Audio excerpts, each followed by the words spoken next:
Hello everyone, teaching संस्था में आप सभी का एक बार फिर से स्वागत है। और बात करूँ तो सीटेट 2023 जो आपका है 24 का जुलाई 2024 में जो आपका होने वाला है, तो इसकी आपको मैंने एसएसटी की जो आपका प्रैक्टिस था मैंने वो करवा दिया था। प्लेलिस्ट आपकी बनी हुई है, आप जाकर देख सकते हैं अगर आपने नहीं देखा है तो।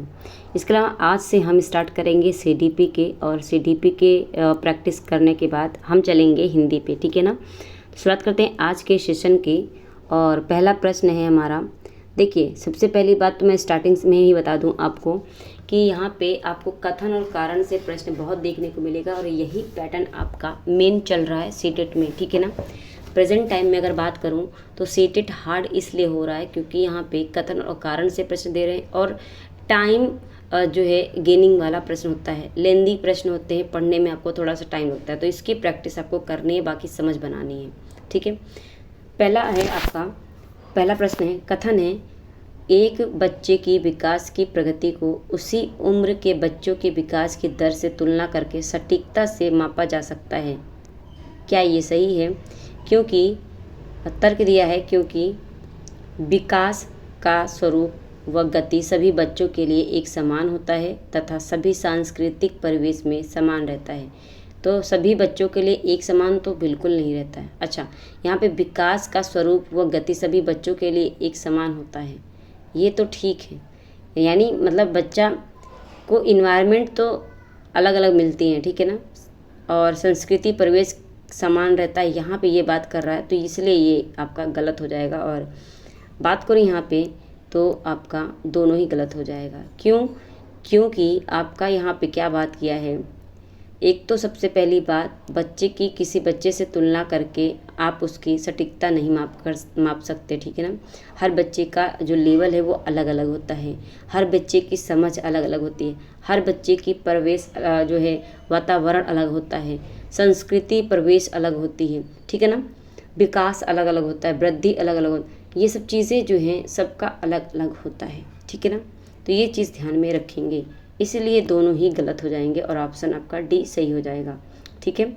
अगर बात करूँ मैं यहाँ पे थोड़ा सा समझने की बताऊँ तो एक बच्चे के विकास की प्रगति उसी उम्र के बच्चों के विकास की दर से तुलना करके सटीकता से मापा नहीं जा सकता है, क्योंकि विकास एक बहुमुखी प्रक्रिया है जिसमें वृद्धि के साथ साथ अन्य अनेक बातें समाहित रहती हैं, यानी शामिल होती हैं।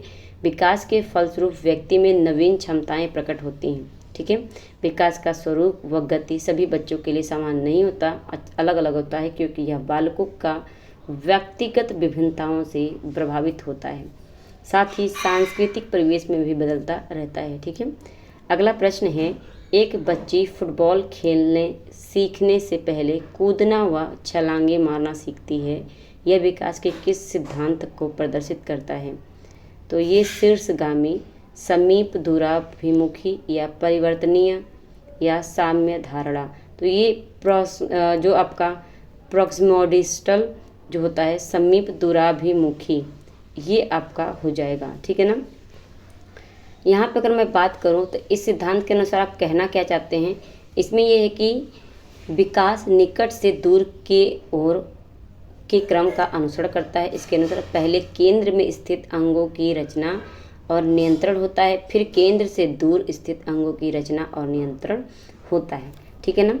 बालक पहले हाथ और पैर की मांसपेशियों पर नियंत्रण करना सीखता है तथा बाद में उंगलियों पर, ये आप पढ़े होंगे, ठीक है ना। आई होप ये बात आपको समझ में आ गई होगी। अगला प्रश्न है, निम्नलिखित में से विकास के बारे में कौन सा कथन सही नहीं है? विकास के बारे में, तो विकास आनुवांशिकता व पर्यावरण की अंतःक्रिया का उत्पाद होता है। दूसरा है, विकास कुछ हद तक पूर्व अनुमान लगाया जा सकता है। दूसरा है, तीसरा यानी विकास की दर एक समान और सार्वभौमिक होती है। चौथा, विकास सामान्य से विशिष्ट की ओर होता है, ठीक है। तो यहाँ पे अगर मैं बात करूँ तो ये विशिष्ट से सामान्य की ओर होती है, ये तो आपका गलत हो जाएगा। और यहाँ पे आपका ये आपका गलत पूछा है, तो यहाँ पे आपका विकास सामान्य से विशिष्ट की ओर हो जाएगा, सही है। विकास कुछ हद तक पूर्व अनुमान लगाया जा सकता है, लेकिन विकास की दर एक समान और सार्वभौमिक होती है, ये बात गलत है, अभी मैंने बताया पहले क्वेश्चन में, ठीक है ना। तो ऑप्शन आपका सी सही हो जाएगा। ठीक है। और ये चीज़ें मैंने आपको अभी जो है एक्सप्लेन कर दिया था मैंने पहले क्वेश्चन में। अगला प्रश्न है, कथन और कारण से फिर से आपका प्रश्न आ गया। अपने बच्चे अपनी संस्कृति में व्यवहार करने के उपयुक्त तरीके अपने दोस्तों, मीडिया जैसे कई स्रोतों से सीखते हैं। ये बात सत्य है। ओके, क्योंकि तर्क है आपका, क्योंकि समाजीकरण एक प्रक्रिया है जो बहुत से औपचारिक और अनौपचारिक साधनों के ज़रिए होती है और ये दोनों ही बात सही हैं। इसलिए यहाँ पे व्याख्या भी इसकी सही हो रही है और ए और आर दोनों सही है। जो आर है वो ए की व्याख्या भी कर रहा है। अगला प्रश्न है, मूर्त संक्रियात्मक अवस्था के बच्चों के लिए एक शिक्षिका को क्या करना चाहिए? जो मूर्त संक्रियात्मक अवस्था के बच्चे होते हैं उन्हें अमूर्त संरचनाओं से सरोकार करने के लिए खूब अभ्यास करवाना चाहिए। नो, अमूर्त तो नहीं, वस्तुओं और विचारों को जटिल से वर्गीकृत करने के मौके मुहैया कराना चाहिए, यानी उन्हें मौके देने चाहिए। ठीक है, ऐसी समस्याएं देनी चाहिए जो उच्च स्तरीय मूर्त सोच पर आधारित हो, या फिर आपका ऐसी समस्या देनी चाहिए जो तर्कपूर्ण वैज्ञानिक समझ की आवश्यकता हो। तो यहाँ पे आप देंगे जो वस्तुएं हैं, ठीक है ना, वस्तु जो है आपका वस्तुओं और विचारों को जटिल से वर्गीकृत करने के मौके देंगे आप। ओके, तो यहाँ पे ऑप्शन बी सही हो जाएगा। अगला प्रश्न है,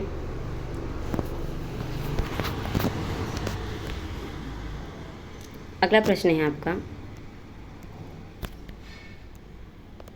जीन पियाजे के संज्ञानात्मक विकास के किस चरण पर बच्चा समझ बना लेता है कि प्रतीकों का इस्तेमाल वस्तुओं को प्रतिनिधित्व करने के लिए किया जा सकता है, और अगर बच्चे के सामने साइकिल नहीं है तब भी साइकिल शब्द सुनकर उसके मस्तिष्क में एक प्रतिबिंब बन जाता है। ये किस चरण में बात की गई है? तो ये बताया गया है पूर्व संक्रियात्मक अवस्था में। ठीक है ना, पूर्व संक्रियात्मक अवस्था में जो प्री ऑपरेशनल स्टेज होता है। ठीक है, बात करें अगले प्रश्न की। अगला प्रश्न है, अच्छा यहाँ पे अगर मैं बात करूँ तो चलिए आगे मैं बताऊँगी। मानव 3 अंकों की संख्या का जोड़ करने में, ठीक है ना, अकेले संघर्ष करता है। आनव नाम है इसका। आनव 3 अंकों की संख्याओं का जोड़ करने में अकेले संघर्ष करता है, किंतु शिक्षिका की मदद से वह ऐसा करने में सक्षम हो जाता है। लेव वाइगोत्स्की के सिद्धांत के अनुसार यह क्या दर्शाता है? तो ये समीपस्थ विकास का क्षेत्र या पुनर्बलन, परिपक्वता या प्रतीकवाद। तो ये आपका हो जाएगा क्या? Zone of proximal development. ठीक है ना, जो कि टीचर बच्चे को अगर कहीं समस्या हो रही है और टीचर वहाँ पे सहारा दे देता है, हेल्प कर देता है वहाँ पे, तो क्या हो जाएगा? समीपस्थ विकास का क्षेत्र हो जाता है। अगला प्रश्न है, लेव वाइगोत्स्की के अनुसार अधिगम क्या है? देखिए बहुत ज़्यादा इम्पॉर्टेंट है लेव वाइगोत्स्की का जो चैप्टर, ठीक है ना, तो ये आप पढ़ लेंगे। ज्ञान के निर्माण की प्रक्रिया, ठीक है ना, ज्ञान के निर्माण की प्रक्रिया ये अधिगम है। लेव वाइगोत्स्की के अनुसार जो ज्ञान के निर्माण की प्रक्रिया है वही क्या है? अधिगम है। ठीक है, बात करें अगले प्रश्न की। अगला प्रश्न है, अच्छा लेव वाइगोत्स्की कहते हैं कि सीखना एक निरंतर चलने वाली प्रक्रिया है। सीखने में प्रमुख रूप से सांस्कृतिक गठन, सामाजिक संस्थाएं, विद्यालय और संस्कृति का महत्वपूर्ण योगदान होता है। सीखने की प्रक्रिया में एक दूसरे व्यक्तियों का अनुकरण प्रमुख भूमिका का निर्वाह करता है। इनके अनुसार बालक सामाजिक अंतःक्रिया के द्वारा ज्ञान प्राप्त करता है। अगला प्रश्न है, आसना अच्छा करती है क्योंकि वह दूसरों द्वारा अच्छा देखा जाना चाहती है। वह लॉरेंस कोहलबर्ग के नैतिक विकास के किस चरण में है? तो वो पारंपरिक में है। ठीक है ना, इसमें क्या होता है, बच्चा क्या चाहता है कि जो लोग हैं आसपास के वो उसकी तारीफ़ करे, उसे अच्छा समझे। ठीक है ना, तो दूसरों के सामने खुद को अच्छा पेश करने के लिए ये पारंपरिक स्टेज में करता है बच्चा। ठीक है ना, बात करें अगले प्रश्न की। अगला प्रश्न है, यहाँ पे बात हो रही है कि इस अवस्था में कोहलबर्ग ने 2 भागों में बांटा है, अच्छा लड़का या अच्छी लड़की अभिमुखता, कानून और व्यवस्था उन्मुखता। ठीक है, अगला प्रश्न है, प्रगतिशील शिक्षा में क्या होता है? तो प्रगतिशील शिक्षा सीखने का स्वरूप सामाजिक होता है क्या? पाठ्य पुस्तकें सीखने का एकमात्र स्रोत है? नहीं। बैठने की व्यवस्था पूरी तरह से तय होती है? पाठ्यचर्या मानकीकृत होती है? तो जो प्रगतिशील आपका हो जाएगा, ठीक है ना, जो आपका प्रगतिशील, एक मिनट, जो प्रगतिशील आपका शिक्षा है वो सीखने का स्वरूप सामाजिक होता है, ठीक है ना, ये ऑप्शन सही हो जाएगा। अगला प्रश्न है,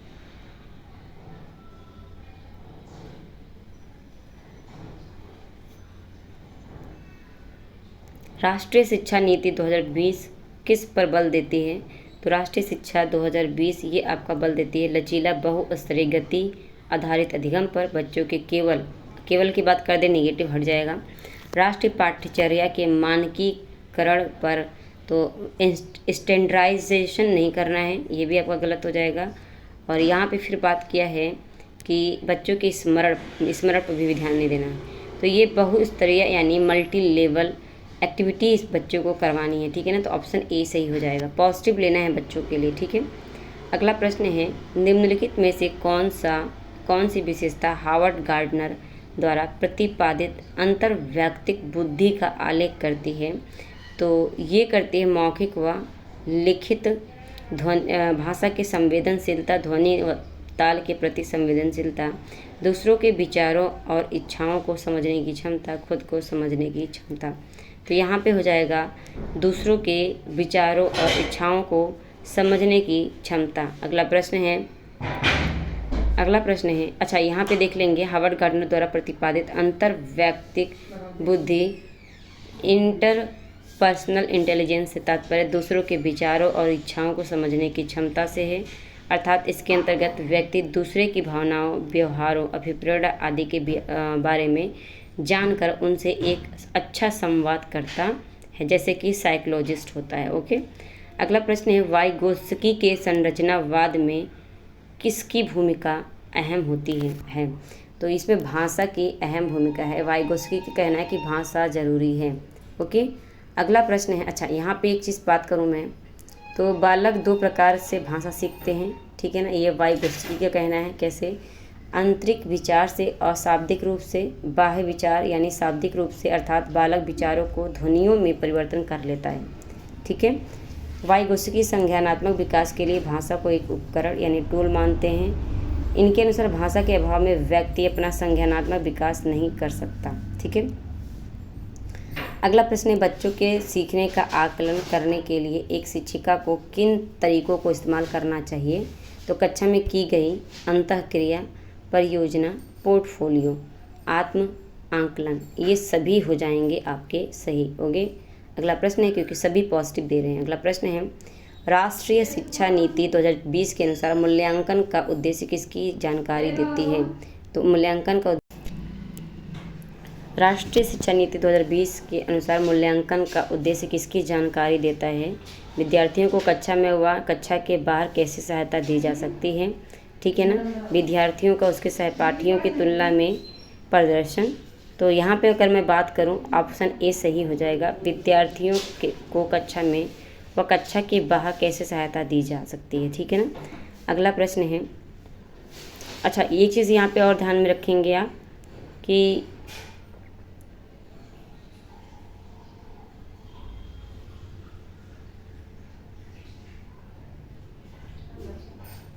देखिए, छात्रों की प्रगति के मूल्यांकन के लिए मानक निर्धारण निकाय के रूप में परख नामक एक नए राष्ट्रीय आकलन केंद्र नेशनल असेसमेंट सेंटर की स्थापना की गई है। तो ये परख आपसे पूछ सकता है, ठीक है ना, परख आपसे पूछ सकता है कि किससे संबंधित है, तो ये आप ध्यान में रखेंगे, शिक्षा से संबंधित है। ओके।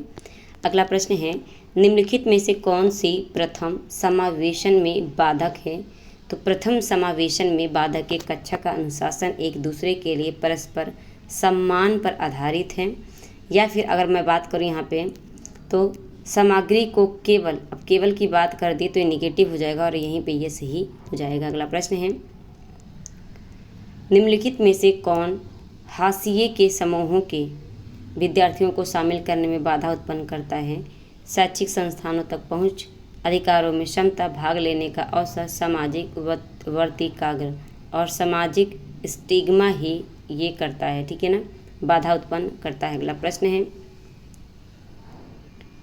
निम्नलिखित में से कौन सी अधिगम अक्षमता सुसंगत रूप से लिखने की क्षमता को सीधे प्रभावित करती है? तो लिखने की क्षमता की अगर बात करें तो डिस्ग्राफिया। अब डिस्ग्राफिया कैसे याद रखेंगे? तो आप कुछ भी आप ग्राफ बनाते हैं, ठीक है ना, ग्राफ बनाकर ही बनाते हैं ना, लिखते हैं तो ग्राफ बनाते हैं। ये ग्राफ आप बना रहे हैं तो ये क्या है? डिस्ग्राफिया, यानी लिखने से संबंधित, ठीक है ना। बात करें अगर यहाँ पे तो आपका डिसकैलकुलिया मैथ से संबंधित है। डिसलेक्सिया आप पढ़ने की अक्षमता से हैं। तो पढ़ना, आप लक्ष्य को डक्स पढ़ रहे हो या कुछ भी उल्टा पढ़ रहे हो तो क्या है, आपका पढ़ने में अक्षमता हो जाएगा, ठीक है ना। आई होप ये बात आपको समझ में आ गई होगी। अगला प्रश्न है, अच्छा यहाँ पे अगर बात करूँ डिस्प्रक्सिया क्या होता है? बच्चों में शारीरिक गतिविधि विकास संबंधी विकास अकेले हो सकता है या इसके साथ दूसरे शारीरिक विकास संबंधी विकार हो सकता है। डिसकैलकुलिया की बात करें, डिसकैलकुलिया से ग्रसित बच्चे को गणित को समझने में काफ़ी कठिनाई होती है। और डिसलेक्सिया में वाक विकार होता है, यानी पढ़ने में बच्चे को परेशानी होती है। बात करें अगले प्रश्न की। अगला प्रश्न है, निम्नलिखित में से कौन सा अभ्यास श्रवण विद्यार्थियों के सफल समायोजन में बाधा उत्पन्न करेगा? तो ये विद्यार्थियों को अपने आप से बात करके सोचने दें, या विद्यार्थियों को मौखिक परीक्षा के बजाय लिखित परीक्षा दें। बाद में उपयोग करने के लिए टेप पर दत्त कार्यों को निर्देश रखें और यहीं पे ये गलत, दत्त कार्यों के लिए मौखिक निर्देश दें।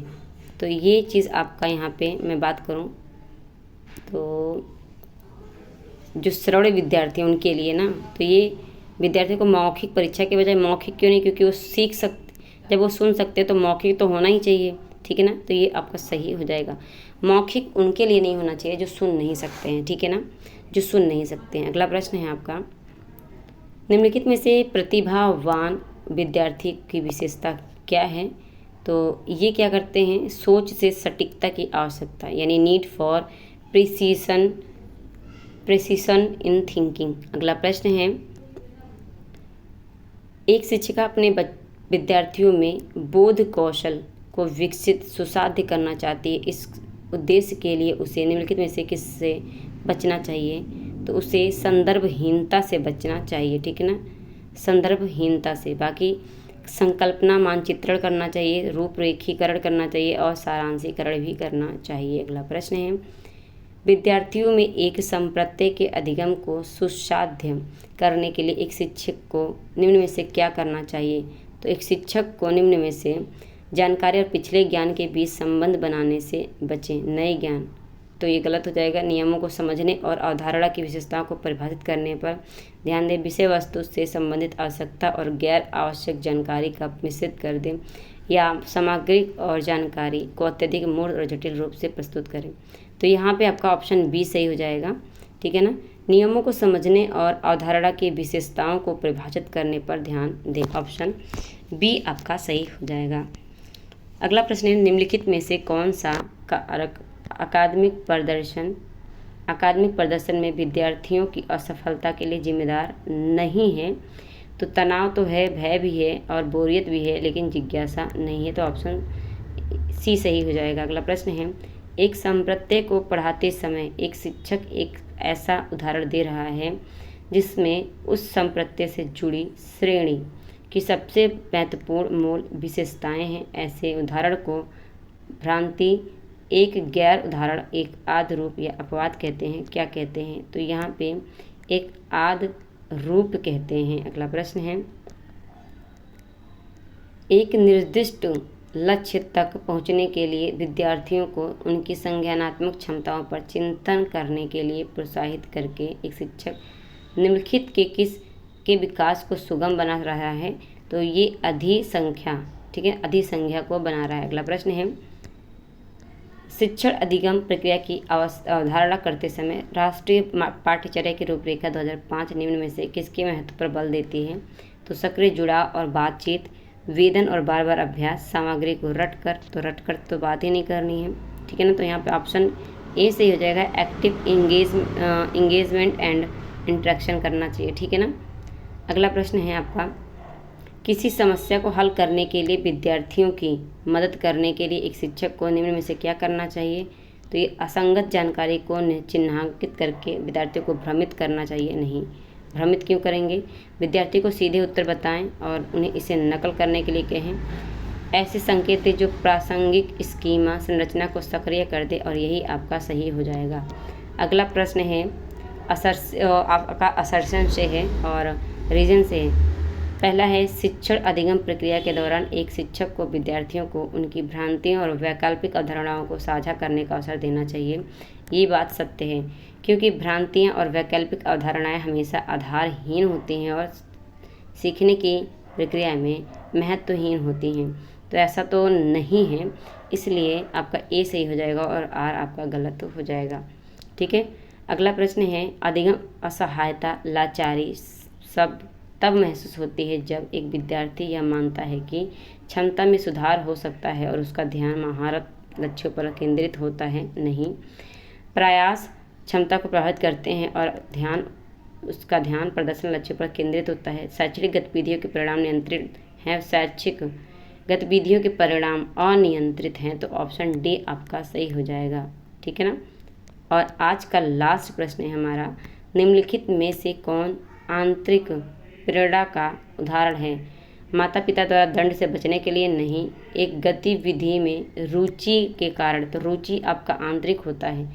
ठीक है ना। तो ये आपका ऑप्शन बी सही हो जाएगा। आई होप ये क्लास आपको पसंद आई होगी, कमेंट करके ज़रूर बताइएगा। और ये क्लास आपको डेली जो है प्रैक्टिस के रूप में मिलेगी। डेली प्रैक्टिस और इसके एक्सप्लेनेशन के साथ हम करेंगे।